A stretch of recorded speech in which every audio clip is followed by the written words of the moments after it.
Hello, everybody. Welcome to the Seek Community Podcast. My name is Joshua Nelson. I like to talk about dating, how people meet people, and building community. This subject today is the core of this entire podcast because I have stated previously that the main demographic that I want to reach out to are young men, especially because I am a young man, so I can relate. But also, too, I know what it's like to feel lonely, to be single, to be alone a lot of the time, and to struggle with pornography. That's why I want to talk about how a lot of young men are plagued by this loneliness epidemic and are struggling with pornography. This issue rings near and dear to my heart because I've talked about pornography on a personal standpoint before, but I'll talk about it again on this podcast. And I talked about it very briefly. I didn't really get into how it affected me. So I want to start off by just talking a little bit about how I was introduced to it. So I was introduced to porn as maybe I was in 8th grade, 7th grade maybe. I remember it vaguely, but I do remember the first time I ever watched it was there was a cousin in my family. He had a computer in the basement at his house. It's always in the basement, right? It's the basement computer. And he showed me a porn site. And then I remember at the time watching it, it was kind of one of those things where I was like, I knew it was something I wasn't supposed to be watching, but I liked it, which is so weird. It's kind of fascinating how there's something we know we're not supposed to be doing, and we have no preconceived notion of why. We just know we're not supposed to be watching it. But that's what it was. I remember watching that with my cousin, and we just went into this spiral and watching it. And I was watching it purely out of curiosity at that point.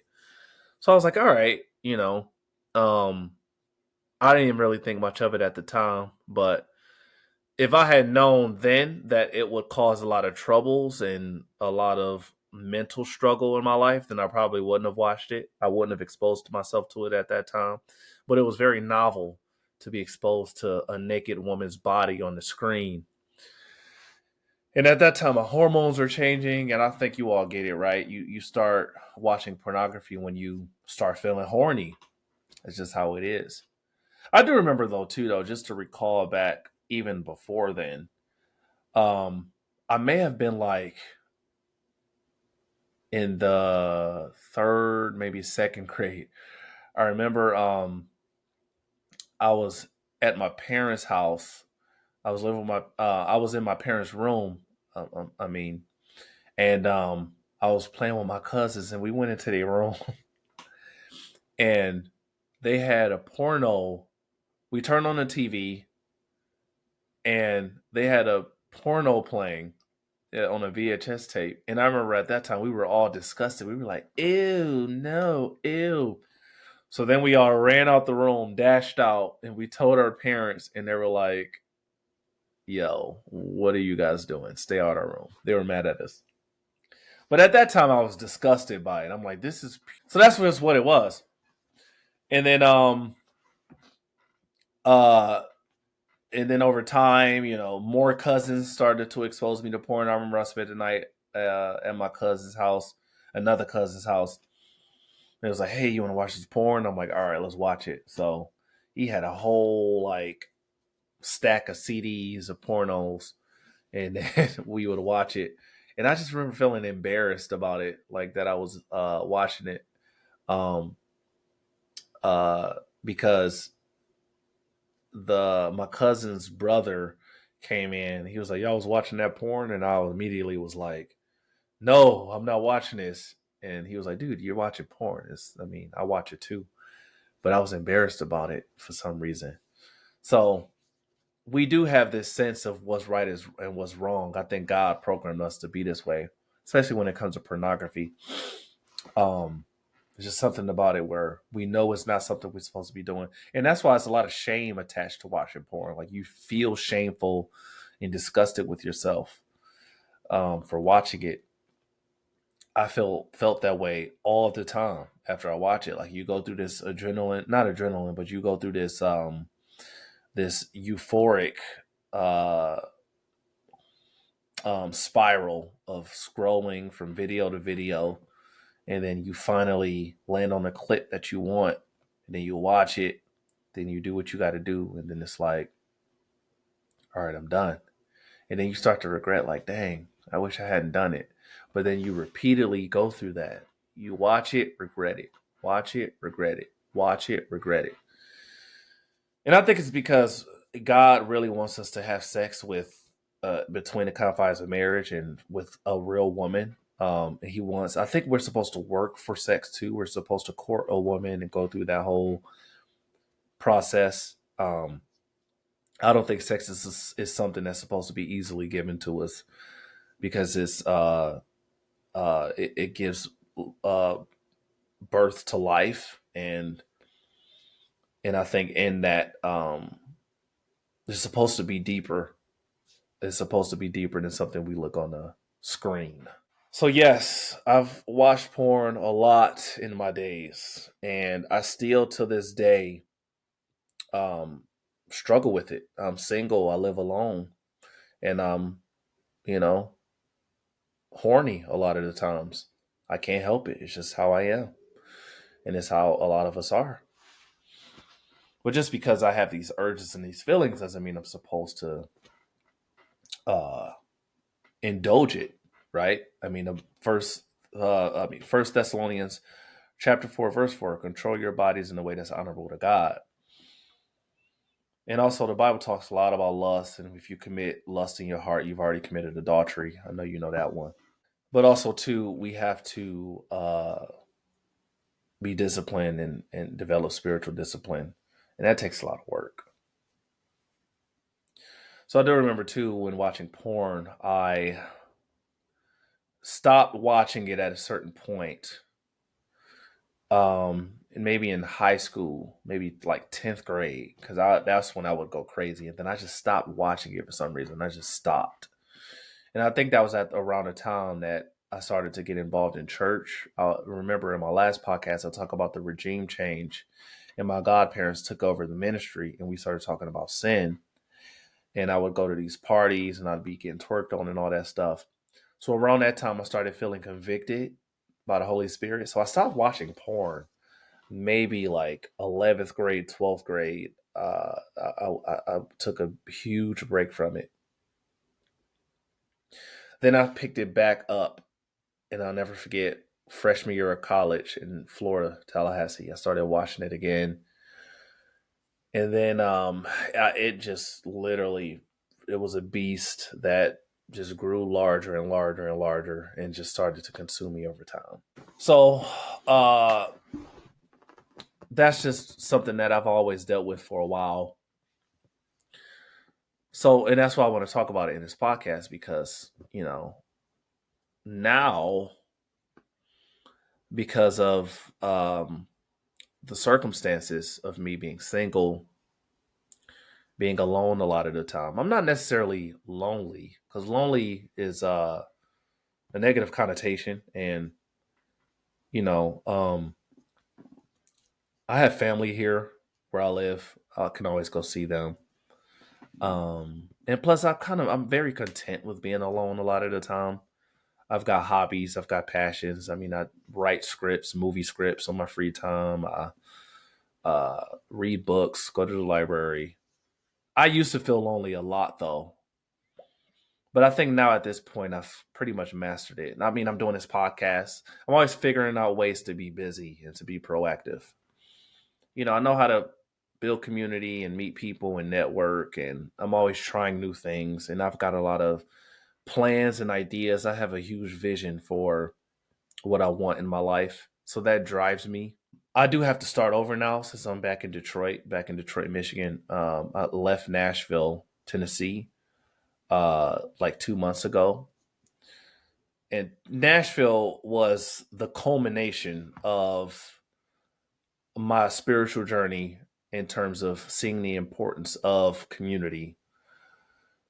And I'll get into that in a bit. So now, since I'm in Michigan, I have to start over in building community. I have to make friends. I got to find a church. I got to do all that. But I have faith. I know the Lord will provide in that sense because I'm seeking. Seek ye first the kingdom of God, and all should be added unto you.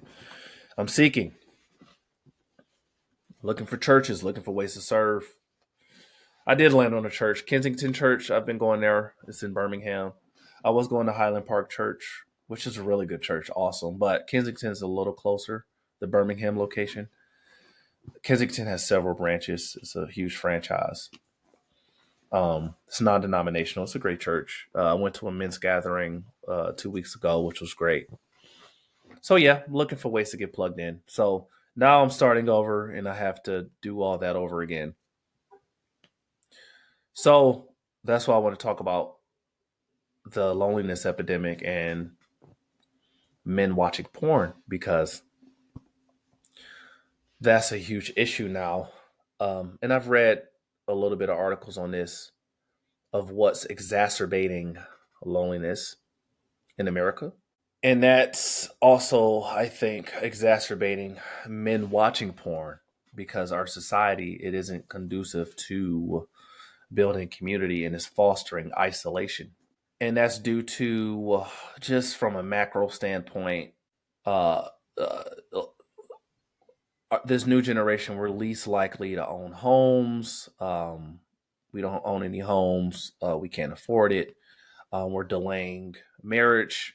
We're delaying uh, uh, child rearing. Um, the dating marketplace is very messy. It's very skewed. Um, our infrastructure isn't conducive to building community. There's not really a lot of places to meet people. You got to factor in remote work. All of that is, I think, driving this loneliness epidemic, especially when you think about men. Like we're not prone to talk about our feelings and emotions and to cry for help. We're not really good at building friendships and connections. We isolate ourselves. We get into video games, and that keeps us in the house. I think as opposed to girls are good at like really building friendships and getting emotionally connected with each other. And, they have brunch every Saturday.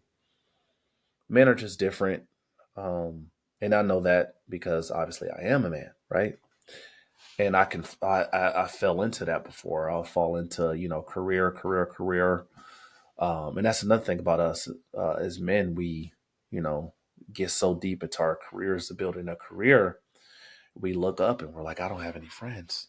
It's because that's what we were taught. We were conditioned to believe that we had to build a career and make money and make a ton of money.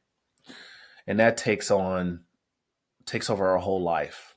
And then you got this whole workaholic culture and, oh, I work so much, man. I don't have time to do this and that. I don't have time for friends and emotions and all that. You got that whole manosphere uh, rhetoric about really hunkering down and building a career and making a ton of money. You got all that going on.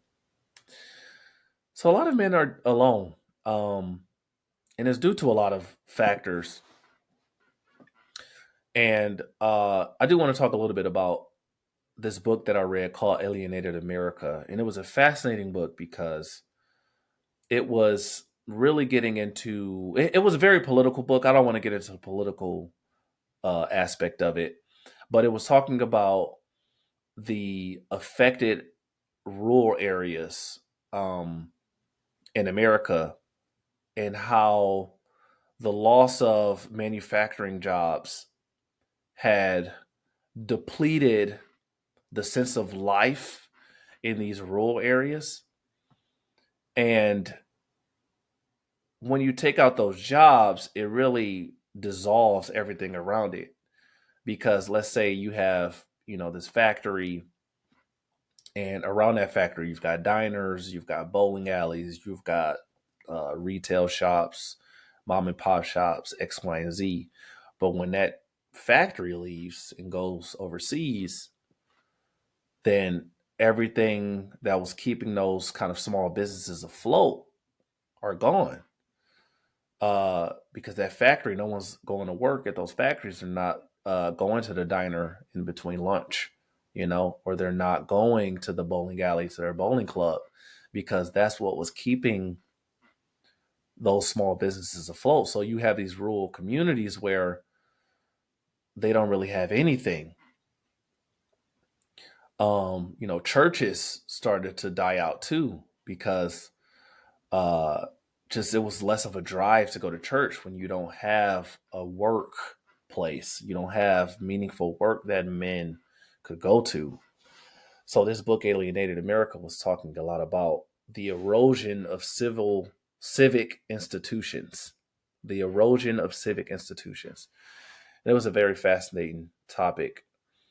Um, and it explained how, back in the day, these civic institutions were how people would connect and find meaning. So a civic institution would be something like church. It would be, somewhere you volunteer. It could be a school. It could be a nonprofit that does charitable work. Civic institution can take on many forms, but it's dissolved over time, especially in certain areas, because just the economic landscape had changed in certain areas, especially rural areas. So when you don't have meaningful work, you don't really have drive. So it was explaining how a lot of men in these rural areas fell into opioid addictions and loneliness. They stopped going to church. Alcoholism, divorce was rampant in these communities. And it led them to a certain political behavior and to cling to a certain political candidate because of it, because they were looking for hope. They were looking for someone to serve their needs because they were overlooked for so long. Globalism had taken hold of how we produce our goods in America, and a lot of their jobs were shipped overseas. So when you got somebody coming in that's promising them that they'll bring jobs back, then they start to get riled up and become part of a national movement and what we call populism. But I really like this book because it really gets deep beneath the politics and gets more into why people behave the way they behave. And it really discusses it on the macro level. And then this got me to think about, there aren't a lot of civic institutions. There aren't a lot of places where people can really meet. I mean, church is there, church is good, but what if you're not Christian? Um, and then it also talks a lot about too about um, just how centralization in general has really dissolved and killed communities. Uh, all those mom and pop shops that we would take dear.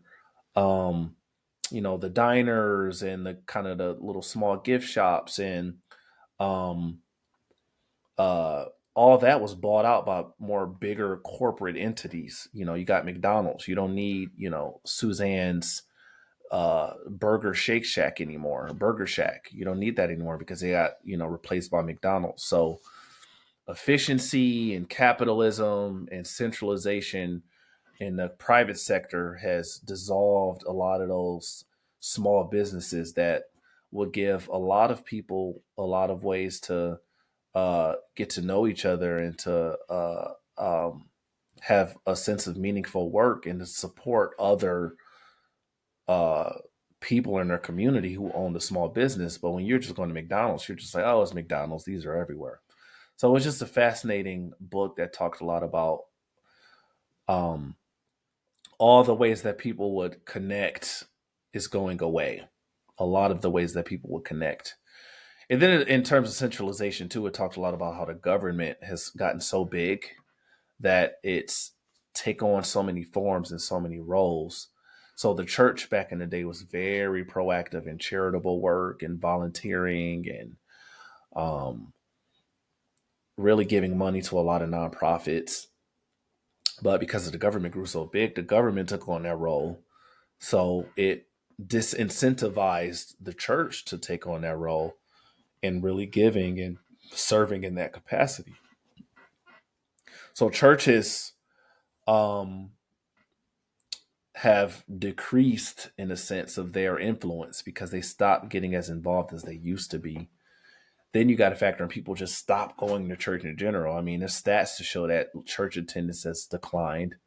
So if less and less people are going to church, that's really killing off a very pivotal outlet in meeting people and finding ways to serve and to find meaning in life. So when you kill that off, you get rid of all this, these civic institutions, all these ways people can serve and connect. You create, you foster isolation. So Alienated America is a really great book by Tim Carney. Hope you can check it out. I would love to have him on this podcast to talk a lot about it someday because it really got me thinking about the dynamics in our society is creating loneliness, um, is fostering isolation. We don't really have the infrastructure to meet people like it used to be back in the day. And one another thing this book touched on was clubs. Like who has book clubs nowadays? Book clubs, bowling clubs. No one really does that anymore, but that used to be such a big thing. A lot of men, um, maybe in the 50s and 60s, used to be a part of bowling clubs. That was a huge thing. They would go bowl after work. You know, they'd be out bowling, and then the wives would be at home preparing dinner. So that's a thing in itself that kind of died off. The whole people being a part of clubs isn't really a thing like it used to be, and bowling clubs have died. Um, Along with church membership and all that. So when you think about all of that, the difficulties of meeting people, it really traps you in the house. And you got to think there's really no reason to leave a house nowadays. I think about me, myself. I would stay in the house all day if I could. And it's kind of depressing because if you want to leave a house, you got to spend money. But I try to go to coffee shops. I work remote. Remote work, I think, is inducing a lot of isolation as well because if you're not going and putting on something nice and going to the office and interacting with people, then that right there kind of kills off everything else that you would do in the day in terms of finding friends and meeting people, and especially in an industry where you share similar passions. That's gone. So remote work is a dynamic that's I think is driving isolation, and it's so many other ways that's um driving isolation for young men. So we already are inclined to watch pornography. What makes it worse is the infrastructure that's keeping us in the house. You got all delivery apps, you got streaming services. You don't have to go to the movies anymore. You can watch a movie at home. You've got DoorDash. You don't have to, go and get food and go eat out. You can just order that in.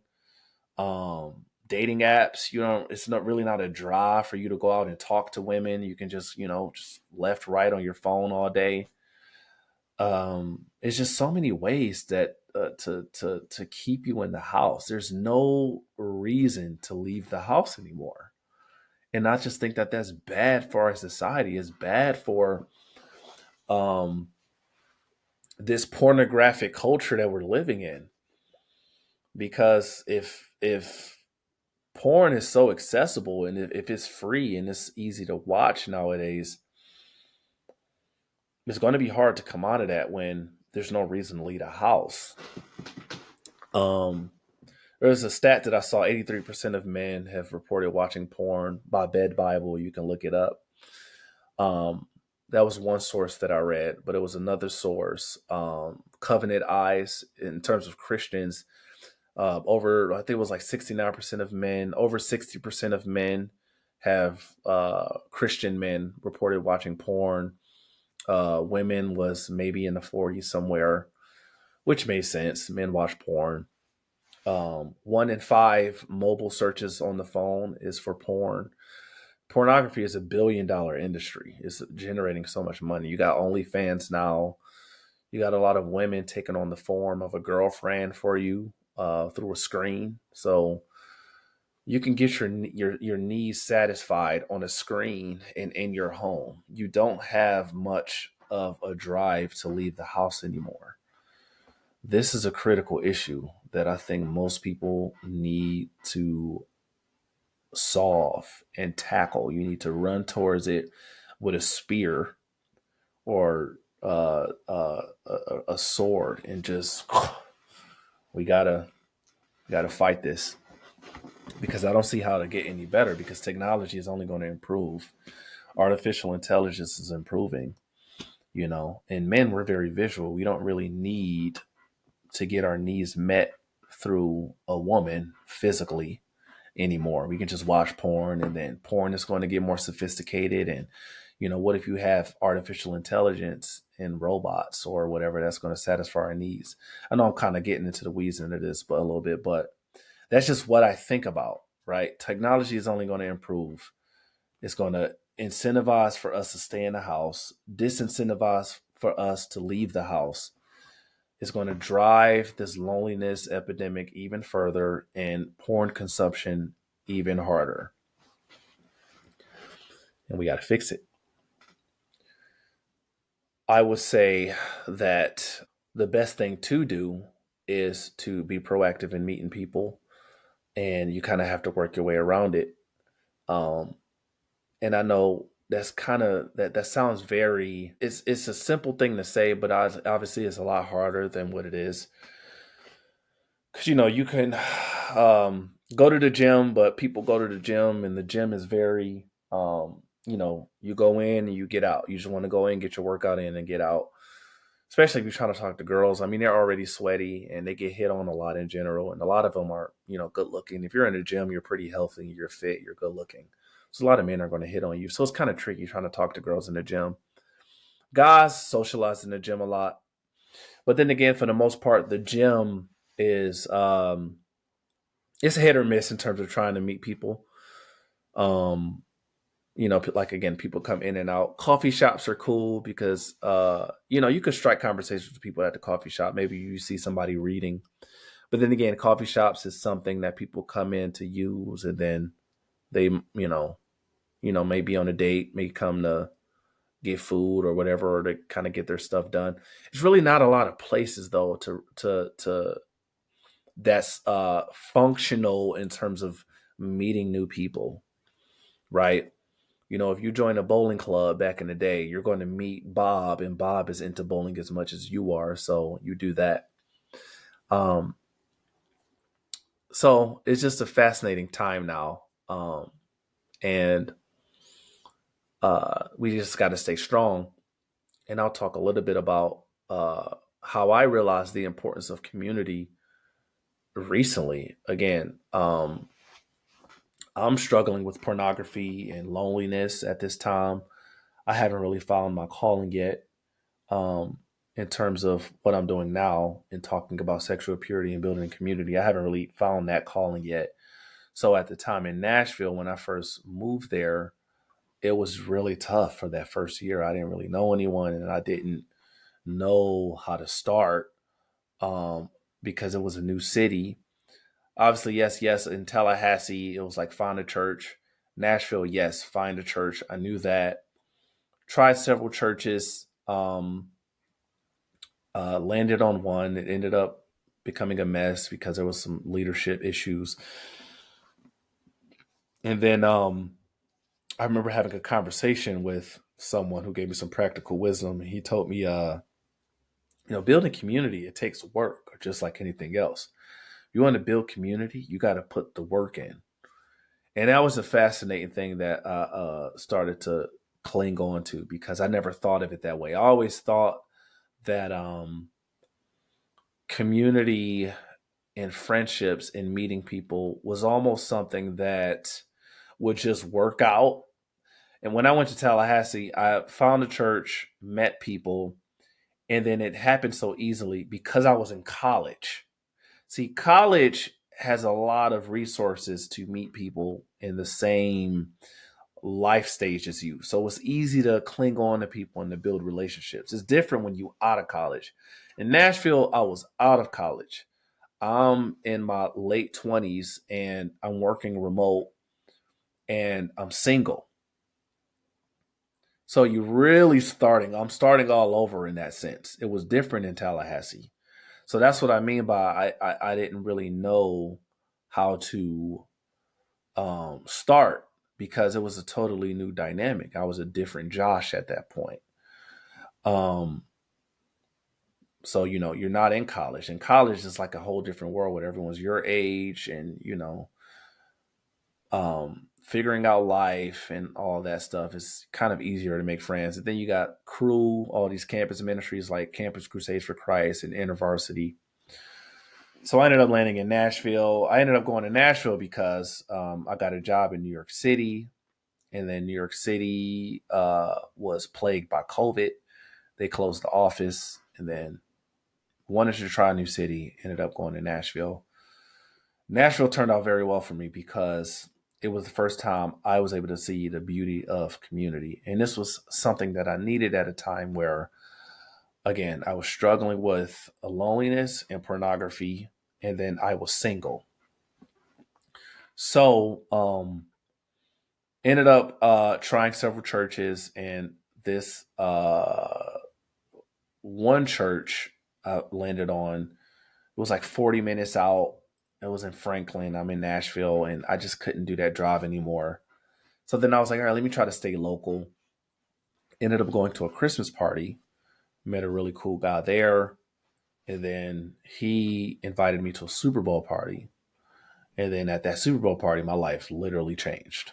It literally changed because I met someone who I would be friends with till this day. And through him, ended up meeting a lot of other guys who I would have relationships that I would have for a lifetime, which is really crazy if you think about it. How just one decision you make, one step you can take in putting yourself out there and going somewhere alone and being proactive can literally change your life. And that's something that I wasn't really thinking about at the time. I'm thinking, okay, all right, I got to put in the work to get community. All right, let's see how this turns out. And he was right because I easily just wanted to stay in the house because I tried so many things and then you just give up. You go to this event, you go to that event, you go to this singles meetup, and then you go to play pickleball with these people, and then this stuff just fizzles out. You try so many things, and then it fizzles out, and then you just start to go, well, it's just not going to work out for me. But again, took that leap of faith. I was like, all right, let me go to this Christmas party, and then literally that one decision changed my life. And I mean that because when you talk about how community can really build you up and bless you, you really start to see how God is who he truly is and who he says he is. Seek ye first the kingdom of God, and all will be added unto you. Because I was seeking the kingdom of God, he provided me with friendships that I would have for a lifetime that would provide to me the practical wisdom that I need to fight off my pornographic indulgences. I think that works. Um, because that's what I was struggling with. And a lot of men are, and a lot of men don't have the tools to build community and are struggling with loneliness because of the infrastructure that I talked about before. Um, but yes, Nashville was a very significant chapter in my life because I at that point saw the importance of community. And it took 12 years into being a Christian for me to realize that, because I think before I kind of took it all for granted, it was all laid out to me. And then even between I'd say Tallahassee and Nashville, in between that space, like my mid 20s, I was so deeply devoted to career that I didn't care about building friendships with people. Like I just turned a lot of stuff down. So it was a really uh I would say difficult time in my life because I was struggling with loneliness, but because I wasn't proactive and trying to solve it, and because I didn't see the importance of community, that's when my pornography consumption became more drastic, because I wasn't really that proactive in trying to figure it out. So um that in between point between Tallahassee and Nashville was definitely a time in my life where I wish I had saw the importance of community. So yes, in Nashville, I go to this Christmas party and um meet someone, and he introduces me to someone, and then this guy introduces me to someone, and then he's like, "Hey, I'm at the Super Bowl party," and he's like, "Hey, why don't you come to this Bible study with a lot of men your age?" He's like, everyone's from a different Christian faith background, different walk with Christ, and different denominations. You got Catholics, you got Methodists, you got Baptists, you got Presbyterian. Everyone's from all sorts, non denominational. I'm like, all right, it's probably going to be another thing that I try out that just fizzles out, but maybe. So I think maybe a week later, it comes to that time that I have to go. But I'll never forget, it was that night. I think I had a long day at work, and I just really did not feel like going. I'm like, I do not feel like going to this men's Bible study. I just don't have it in me to go. I was hungry and I had to cook, and I'm like starving. I'm like, ugh. And then it was just something that was calling me to go. I remember feeling led by the Holy Spirit to go. Then I was like, all right, let me just go. Then I'll get some food afterward. Maybe get some McDonald's on my way back, maybe some Taco Bell. So then I drive to this event, and it's in Green Hills neighborhood in Nashville. Pull up to this huge house in this affluent neighborhood with a lot of mansions. And this house that I pull up into, it has like a roundabout driveway. Um, so it's like almost like a mansion esque house. It's a really big house, nice house in Green Hills.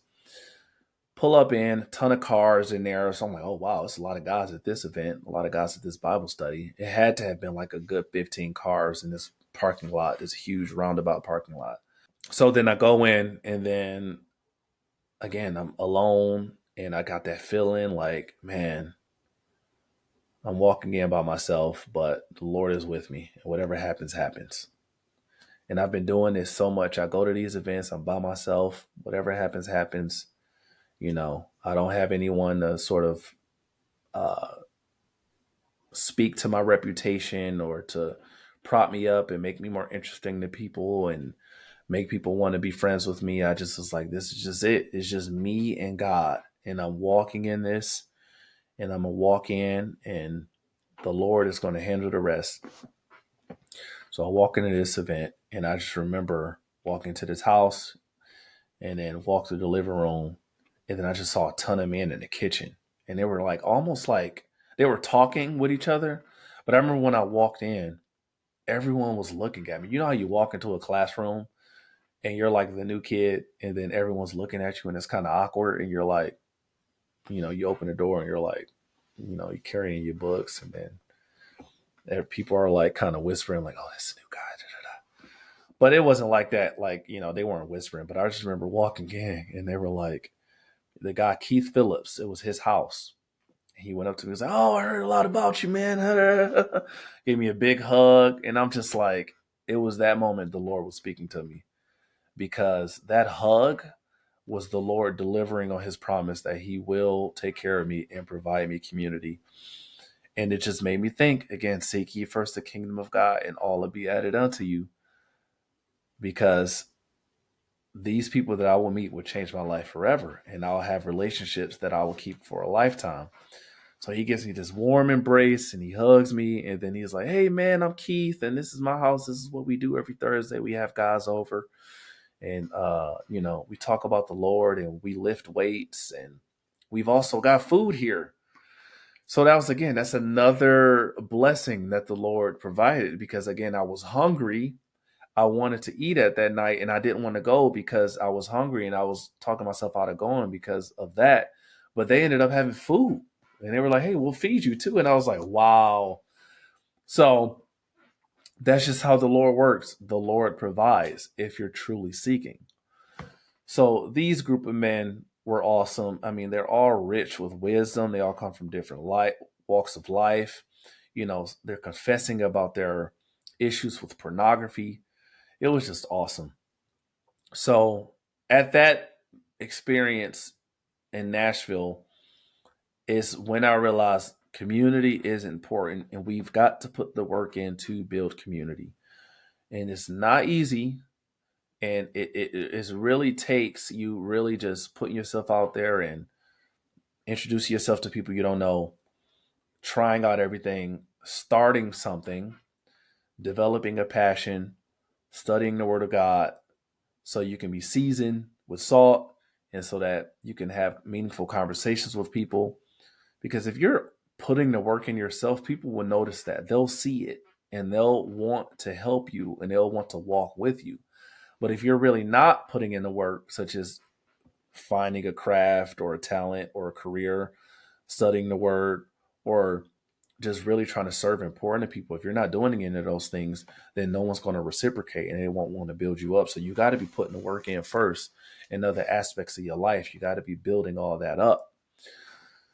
So I do want to say that too. So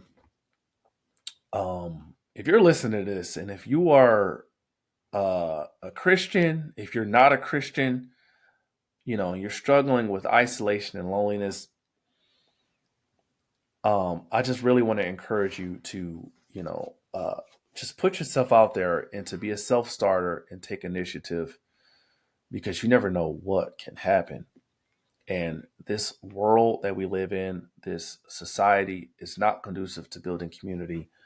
It's very, I would say, it's very uh, anti, uh, just real, just it's just so many ways that's keeping us men uh, in our homes, and there's just so many ways that's keeping us secluded. So just think about that, and thank you again for listening to this episode and the Seek Community podcast, where I like to talk about dating, how people meet people, and building community. And I hope to see you guys soon. All right, have a good one.